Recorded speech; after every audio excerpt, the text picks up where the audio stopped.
তোর এত বড় সাহস, তুই রাজীব চৌধুরীর ইজ্জতের হাত দিয়েছিস না? বাবা, বাবা তুমি এখানে? চুপ করো। তুমি রাজীব চৌধুরী মেয়ে। আমার ভাবতে অবাক হচ্ছে, একজন রাস্তার ছেলের সাথে। ছি! ভালোবাসা কোনো ধনী গরিব মানে না বাবা। চুপ করো। একটা ভিখারির ছেলের জন্য বাবার সাথে মুখে মুখে তর্ক করছো। চৌধুরী সাহেব, আমরা গরিব হতে পারি কিন্তু আমাদের মন আছে। ওরে মূর্খ, মন দিয়ে জীবন চলে, জীবন চলাতে হলে ধন লাগে।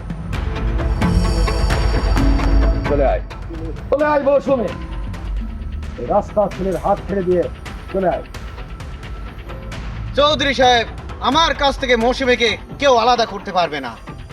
এরা খাতায় শুয়ে আকাশের চাঁদ ধরার স্বপ্ন দেখছেন ভিখারি ছেলে।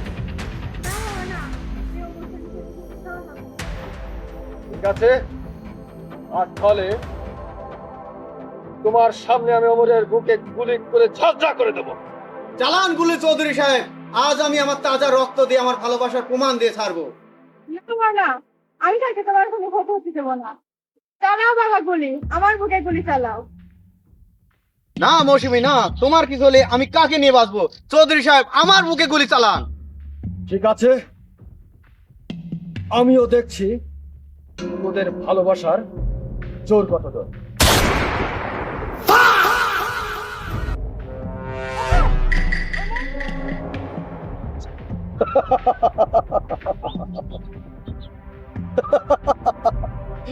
দেখ মৌসুমী, দেখ তুই কাকে ভালোবাসিস।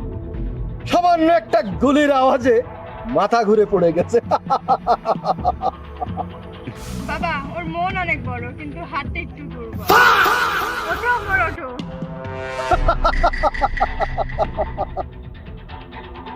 বন্ধ করো সব নাটক।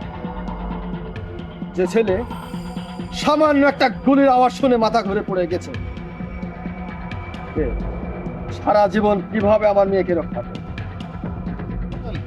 মৌসুমী, চলে আয়। না বাবা না, চলে আয় বলছি। আমি কোথাও যাব না। চলে আয় বলছি। না, বাবা, ওমর, ওমর। সে ভালো হয়ে গেল।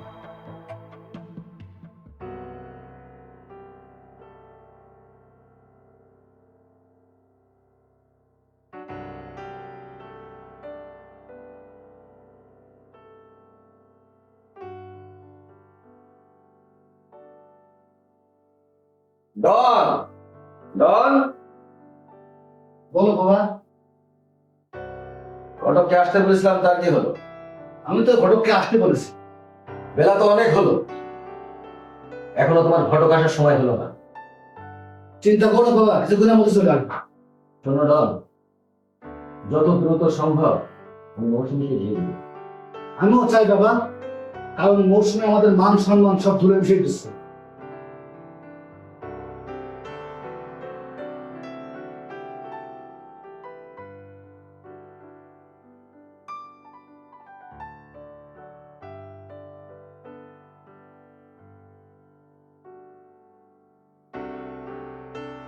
চৌধুরী সাহেব বাড়ি আছেন? ও চৌধুরী সাহেব, দেখো তো ডন, কি হলো?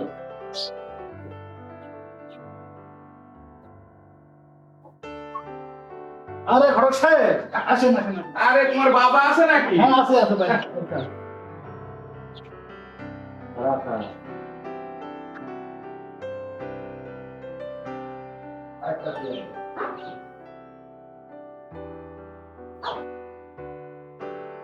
আসসালামু আলাইকুম চৌধুরী সাহেব, কেমন আছেন? ওয়ালাইকুম আসসালাম, আলহামদুলিল্লাহ ভালো আছি। এসো বসো। বলুন ঘটক সাহেব, বিয়ের বিষাদে নিয়ে কি ভাবলেন? চৌধুরী সাহেব, আপনার মেয়ের জন্য একটা ভালো পাত্র পেয়েছি। ছেলের যেমন রূপ তেমনই গুণ, রূপে গুণে ভরপুর। ঠিক আছে, যত তাড়াতাড়ি সম্ভব আপনার ছেলে মেয়েদের দেখানোর ব্যবস্থা করুন। ঠিক আছে ঠিক আছে, আপনারা কোনো চিন্তা করবেন না, আমি সময় মতো সব ব্যবস্থা করে ফেলবো। ঘটক, এই নাও তোমার বস। ঘটক সাহেব, এটা রাখ। এটার আবার কি দরকার ছিল? ঠিক আছে। তাহলে আমি আসি, হ্যাঁ?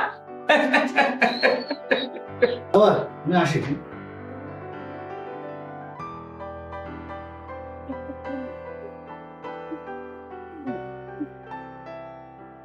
এই যে শুনছেন, এই যে শুনছেন,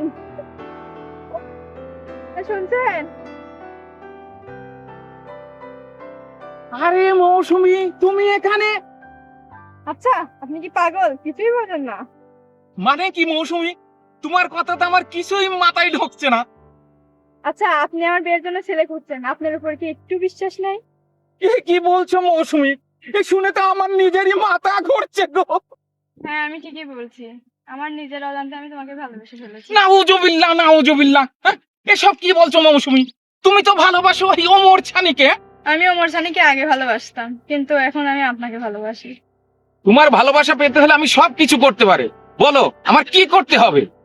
উপায় একটা আছে। কি উপায়?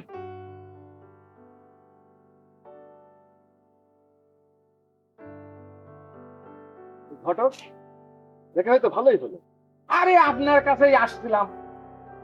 ঘটক সাহেব, বলতে পারো তোমার কি দরকার? ছেলে মৌসুমীকে দেখতে চায়।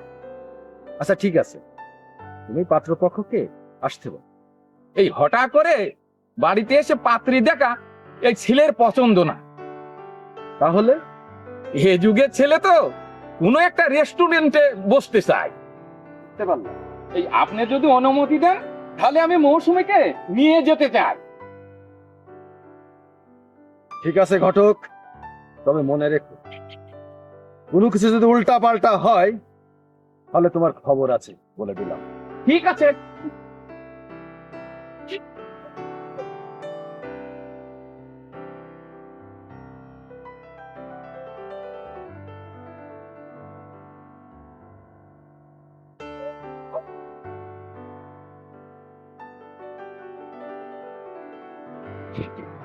কি ব্যাপার?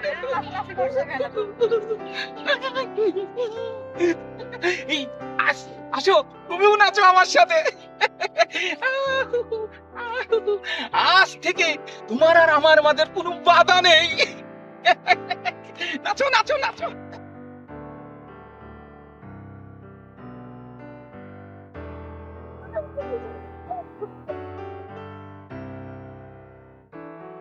ব্যাপার মৌসুমী, তুমি আবার ওমর সানির পাশে কেন? কেন? ওমর সোনির পাশে তো মৌসুমীই থাকবে। আমি এখন মৌসুমীকে হারালাম, আর মৌসুমের বাবা যদি জানতে পারে আমাকে তো খুন করে ফেলবে। আমি এখন কি করি? আমি গ্রাম থেকে পালাই। ওরে বাবা।